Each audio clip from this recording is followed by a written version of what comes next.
আমরা এখানে দেখতে পাচ্ছি টাইপ বি চার্জিং পোর্টের মধ্যে টোটাল পিন কয়টা? 5টা, তাই না? জি। 3 4 5, তাই তো? এই 5টার মধ্যে একটা বি চার্জ, বি বা চার্জিং পজিটিভ, তিনটা কি একই কথা। এরপর হচ্ছে ডিএম, এরপর কি ডিপি, এরপর হচ্ছে কি গ্রাউন্ড, এবং আরেকটা লাইন হচ্ছে আইডি লাইন। তো আইডি লাইন নিয়ে আমরা তো জানি, সবাই জানি না?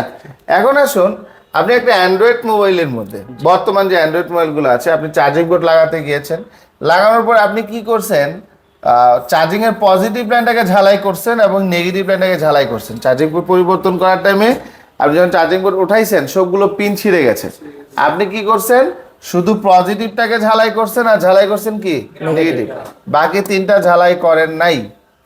বা আপনি ডিএম এবং কি ডিপি ঝালাই করেন নাই, পিনগুলো উঠে গেছে, ঝালাই করে না, সেক্ষেত্রে মলে কি সমস্যা হতে পারে?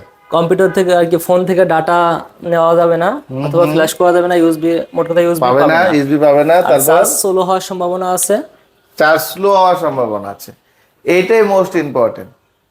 একটা মোবাইলে ডিপি এবং ডিএম লাইন এগুলো যদি মিস হয়ে যায় বা এটা যদি শর্ট হয়ে যায়, তাহলে সবচেয়ে বেশি যে সম্ভাবনাটা থাকবে, সমস্যা হওয়ার যে সম্ভাবনাটা থাকবে, সেটা হচ্ছে চার্জ স্লো হবে, যেটাকে আমরা বলবো ফেক চার্জ। কি বলবো?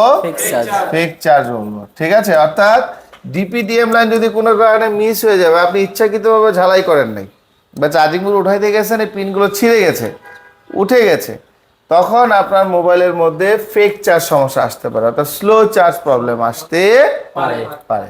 সবাইকে বিষয়টা ক্লিয়ার করতে পারছি? সবাই ক্লিয়ার? জি স্যার।